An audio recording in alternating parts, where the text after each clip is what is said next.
എല്ലാവർക്കും നമസ്കാരം. പ്രാർത്ഥനാസ് വേൾഡിലേക്ക് സ്വാഗതം.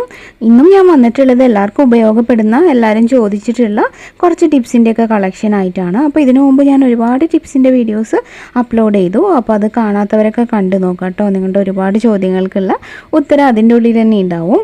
പിന്നെ ഇന്നും ഞാൻ അതുപോലെ തന്നെ കുറച്ച് നല്ല ടിപ്സുമായിട്ടാണ് എത്തിയിട്ടുള്ളത്. അപ്പോൾ നിങ്ങളെല്ലാവരും വീഡിയോ സ്കിപ്പ് ചെയ്യാണ്ട് കണ്ടിട്ട് അഭിപ്രായം പറയണം. അതുപോലെ വീഡിയോ ഇഷ്ടമാണെങ്കിൽ ഒന്ന് ലൈക്ക് ചെയ്ത് ഷെയർ ചെയ്ത് സപ്പോർട്ട് ചെയ്യണേ. അപ്പോൾ ഇന്നത്തെ എന്തൊക്കെയാണെന്ന് പെട്ടെന്നൊന്ന് കണ്ടിട്ട് വരാം.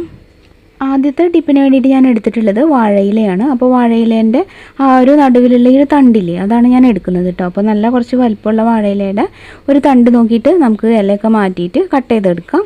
ഇങ്ങനെ ഒരു തണ്ട് കട്ട് ചെയ്തിട്ട് അതിൻ്റെ അടിയിൽ നിന്ന് ഒരു സ്ലൈസ് ഇങ്ങോട്ട് കട്ട് ചെയ്ത് മാറ്റുക. അപ്പോൾ അതാ ഇതുപോലെ ഇങ്ങനെ കറ കാണാം കേട്ടോ. നല്ല ഫ്രഷ് ആയിട്ടുള്ളത് തന്നെ എടുക്കണേ. ഇത് എന്തിനാണ് ഉപയോഗിക്കണമെന്ന് വെച്ചാൽ നമ്മൾ ഇരുമ്പിൻ്റെ ദോശത്താവ് വയ്ക്കില്ലേ, അത് കുറച്ച് നാളൊക്കെ ഉപയോഗിക്കാണ്ടിരിക്കുമ്പോൾ ഇങ്ങനെ കറ പിടിച്ച പോലെ ഉണ്ടാവും. നമ്മുടെ തുരുമ്പും ആ ഒരു ഇരുമ്പിൻ്റെ ഒക്കെ അംശങ്ങൾ നമ്മൾ കഴുകിക്കളയുമ്പോൾ പോകാൻ ഭയങ്കര ബുദ്ധിമുട്ടാണ്. അപ്പോൾ അത് കളയാൻ നമുക്കിത് ഉപയോഗിക്കാം. അപ്പോൾ ഇത് എങ്ങനെയാണ് ഉപയോഗിക്കേണ്ടതെന്ന് വെച്ചാൽ ദോശത്തവ ചെറുതായിട്ടൊന്ന് ചൂടാക്കുക, ലേശം ഓയിൽ ഒഴിച്ച് കൊടുക്കുക കേട്ടോ. എന്നിട്ട് ഈ ഒരു സംഭവമല്ലേ, അത് എന്തെങ്കിലും വെച്ചൊന്ന് കുത്തി പിടിക്കുക, ഫോർക്കോ അല്ലെങ്കിൽ കത്തിയോ എന്തായാലും മതി. എന്നിട്ട് ഇങ്ങനെ പതുക്കെ ഇങ്ങനെ മൂവ് ചെയ്യിപ്പിക്കുക. അപ്പോൾ ആ കറ ഫുള്ള് ഇങ്ങനെ നമ്മുടെ ആ ഒരു തുരുമ്പിൻ്റെയും ഇരുമ്പിൻ്റെയൊക്കെ ആ ഒരു കളറുകളൊക്കെ ഫുള്ള് ഇങ്ങനെ ഇളകി ഇങ്ങനെ പോരും. നമുക്കത് ശ്രദ്ധിച്ച് കഴിഞ്ഞാൽ മനസ്സിലാവും. ചെറുതായിട്ട് ചൂടാക്കിയിട്ട് ഓഫ് ചെയ്തിട്ട് വേണം കേട്ടോ അത് ചെയ്യാൻ. അപ്പോൾ നിങ്ങൾക്ക് കാണാൻ പറ്റുന്നുണ്ടാവും ആ തുരുമ്പ് പിടിച്ചതൊക്കെ ഇങ്ങനെ ഇളകി ഇങ്ങനെ പോരുന്നത് കണ്ടില്ലേ. അപ്പോൾ നമുക്ക് കുറേയൊക്കെ പിടിച്ചിട്ടുണ്ടെങ്കിൽ, തുരുമ്പൊക്കെ നന്നായിട്ടുണ്ടെങ്കിൽ ഒരെണ്ണം കൂടിയും ഒരു പീസും കൂടി എടുത്തിട്ട് ഒന്നുകൂടെ ചെയ്ത് കൊടുക്കണം കേട്ടോ. കണ്ടോ, എന്നിട്ട് ലാസ്റ്റ് കഴുകി എടുത്താൽ മതി. ഇതാ നിങ്ങൾ കാണുന്നില്ലേ. അപ്പോൾ ഈ ഒരു ടിപ്പ് നിങ്ങൾ ട്രൈ ചെയ്ത് നോക്കൂ കേട്ടോ. എന്നിട്ട് അഭിപ്രായം പറയണേ. ഇനി അടുത്തൊരു ടിപ്പ് എന്താണെന്ന് വെച്ചാൽ, നമ്മൾ കുറച്ച് പഴയ നോൺ സ്റ്റിക്ക് പാനിലൊക്കെ മീനോ അല്ലെങ്കിൽ ചിക്കനൊക്കെ വറക്കുന്ന സമയത്ത് അതിങ്ങനെ അടിയിൽ പിടിക്കാറുണ്ട്. അപ്പോൾ അതില്ലാണ്ടിരിക്കാനായിട്ട് കുറച്ച് പഴയ പാനാണെങ്കിൽ നമുക്ക് വാഴയില വെച്ചിട്ടൊരു ട്രിക്ക് ചെയ്യാൻ പറ്റും. ഇതുപോലെ ആ ഒരു പാനിൻ്റെ അളവിന് വാഴയിലൊന്ന് കട്ട് ചെയ്തെടുക്കുക. ഇതിപ്പോൾ റൗണ്ടിൽ ഞാൻ കട്ട് ചെയ്തെടുക്കുന്നുണ്ട്. അപ്പോൾ കറക്റ്റായിട്ട് കട്ട് ചെയ്തിട്ട് നമുക്കിത് ഇതുപോലെ ഇങ്ങനെ ഫ്രൈങ് പാനിൻ്റെ ഉള്ളിലായിട്ട് വെച്ച് കൊടുക്കുക. എന്നിട്ട് നമ്മൾ പാനൊക്കെ ഗ്യാസ് ഓൺ ചെയ്ത് ചൂടാക്കുക. എന്നിട്ട് ഇതുപോലെ സാധാരണ നമ്മൾ ചെയ്യുന്ന പോലെ ഓയിലൊക്കെ ഒഴിച്ച് കൊടുത്തിട്ട് അതിൻ്റെ മുകളിലായിട്ട് നമ്മൾ ചിക്കൻ വറക്കുകയോ അല്ലെങ്കിൽ മീൻ വറക്കുകയോ ചെയ്ത് കഴിഞ്ഞാൽ ഒട്ടും തന്നെ അടിയിൽ പിടിക്കില്ല.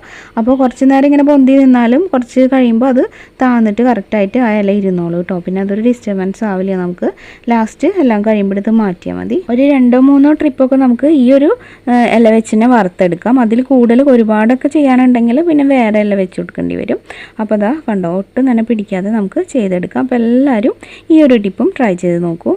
അടുത്തൊരു ടിപ്പ്, നമ്മൾ ബിരിയാണിയോ നെയ്ച്ചോറൊക്കെ ഉണ്ടാക്കുമ്പോൾ അതിൻ്റെ മുകളിലായിട്ട് സവോള ഇങ്ങനെ മൊരിയിച്ചിടാറില്ലേ. അപ്പോൾ അതിനുവേണ്ടി സവോള വാട്ടുന്ന സമയത്ത് അതിൻ്റെ കൂട്ടത്തിൽ 1 ടീസ്പൂൺ പഞ്ചസാരയും കൂടെ ചേർക്കുകയാണെങ്കിൽ നന്നായിട്ട് മൊരിഞ്ഞ് കിട്ടും, നല്ലൊരു ടേസ്റ്റും ഉണ്ടാവും കേട്ടോ. അപ്പോൾ കിസ്മിസൊക്കെ ചേർക്കുന്നതിന് പകരം നമുക്ക് ഇത് മാത്രമായാലും മതി, നല്ലൊരു മധുരമൊക്കെ ഉണ്ടല്ലോ.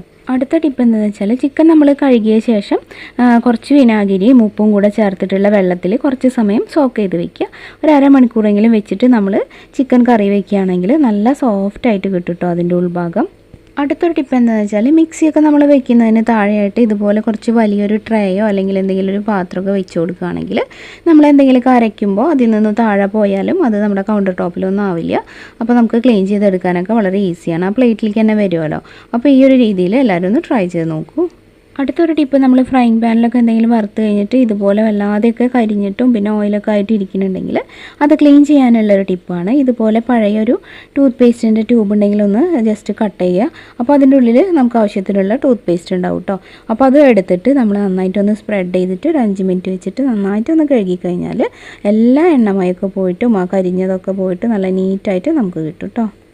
അടുത്തൊരു ടിപ്പും ഇതുപോലത്തെ ടൂത്ത് പേസ്റ്റിൻ്റെ ഈ ഒരു ട്യൂബ് വെച്ചിട്ടുള്ളതാണ്. നന്നായിട്ടൊന്ന് കഴുകി വൃത്തിയാക്കി എടുത്തു കഴിഞ്ഞാൽ നമുക്ക് നമ്മുടെ വീട്ടിലെ ചിരവയ്ക്കൊക്കെ ആ ഒരു ചിരവയുടെ നാക്കിന് കവറായിട്ട് ഉപയോഗിക്കാം കേട്ടോ. അപ്പോൾ നമ്മുടെ കയ്യിൽ നാക്കിൻ്റെ കവറൊക്കെ പോയിട്ടിരിക്കുകയാണെങ്കിൽ നല്ല അടിപൊളിയൊരു കവർ നമുക്ക് ഇത് വെച്ചിട്ട് ചെയ്യാം. സിമ്പിളായിട്ട് തന്നെ നമുക്ക് ഇടാനും ഊരാനും ഒക്കെ പറ്റും.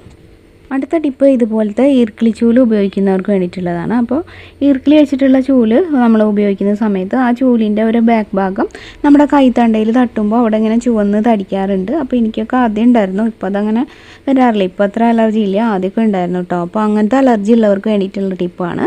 അപ്പോൾ നമ്മൾ ആ ഒരു ബാക്ക് ഭാഗത്ത് ഇതുപോലെ കുറച്ച് കട്ടിയുള്ളൊരു സോക്സ് എടുത്തിട്ട്, കുട്ടികളുടെയൊക്കെ ഉണ്ടാവില്ലേ പഴയ സ്കൂൾ സോക്സോ അങ്ങനെ എന്തെങ്കിലും ഒരു സോക്സ് എടുത്തിട്ട് ഇട്ട് കൊടുക്കുകയാണെങ്കിൽ നമുക്ക് നല്ല വൃത്തിയിലിരിക്കുകയും ചെയ്യും, നമ്മുടെ കയ്യിലൊക്കെ തട്ടിക്കഴിഞ്ഞാൽ ഒന്നും പറ്റില്ല. നല്ല സോഫ്റ്റ് ആയിട്ടുള്ള ഭാഗമല്ലേ, നമുക്ക് കഴുകി ഇടാനും ഊരാനും ഒക്കെ പറ്റുകയും ചെയ്യും. അപ്പോൾ ഈ ഒരു ചൂലിൻ്റെ ആ ഒരു പ്രോബ്ലം നമുക്കങ്ങനെ സോൾവ് ചെയ്യാം. അപ്പോൾ എല്ലാവരും ട്രൈ ചെയ്ത് നോക്കുക, അലർജി ഉള്ളവർ കേട്ടോ. ആ ഒരു തുറക്കുന്ന ഭാഗം നമ്മളൊന്ന് ജസ്റ്റ് മടക്കി ഉള്ളിലേക്ക് വെച്ച് കൊടുത്താൽ കുറച്ചുകൂടെ നല്ല വൃത്തിയിലിരിക്കും കേട്ടോ. അപ്പോൾ എല്ലാവരും ഈ ഒരു ടിപ്പും ട്രൈ ചെയ്ത് നോക്കൂ. അപ്പോൾ ഇതാ കണ്ടില്ലേ, ഇതിപ്പോൾ കയ്യിൽ തട്ടിയാലൊന്നും ഒരു പ്രശ്നവുമില്ല, ഒരു പ്രോബ്ലം ഉണ്ടാവില്ല. അതുപോലെ കാണാനും നല്ല സ്റ്റൈലായിട്ടുണ്ട്. അപ്പോൾ എല്ലാവരും ട്രൈ ചെയ്ത് നോക്കുക, എന്നിട്ട് അഭിപ്രായം പറയാം കേട്ടോ. അപ്പോൾ ഇന്ന് പറഞ്ഞു തന്നിട്ടുള്ള എല്ലാ ടിപ്സും നിങ്ങൾക്ക് യൂസ്ഫുള്ളായി എന്ന് വിചാരിക്കുന്നു. ഇതിലൊരെണ്ണെങ്കിലും അറിയാത്തതുണ്ടെങ്കിൽ പ്ലീസ് എന്തായാലും ഇതിനൊരു ലൈക്ക് തരണേ. ഇത് നിങ്ങളുടെ ഫ്രണ്ട്സും റിലേറ്റീവ്സും ഒക്കെ ആയിട്ട് ഒന്ന് ഷെയർ ചെയ്യുക. അതുപോലെ അഭിപ്രായങ്ങളൊക്കെ കമൻറ്റിലൂടെ അറിയിക്കുക. പുതുതായിട്ട് ആരെങ്കിലും നമ്മുടെ ചാനൽ കാണുന്നുണ്ടെങ്കിൽ ഒന്ന് സബ്സ്ക്രൈബ് ചെയ്തിട്ട് നമ്മുടെ ഫാമിലിയിൽ ജോയിൻ ചെയ്യണേ. സബ്സ്ക്രൈബ് ചെയ്യുമ്പോൾ ബെല്ലൈക്കൺ ക്ലിക്ക് ചെയ്യുക, ഓൾ എന്നുള്ളൊരു ഓപ്ഷനും എനേബിൾ ആക്കുക.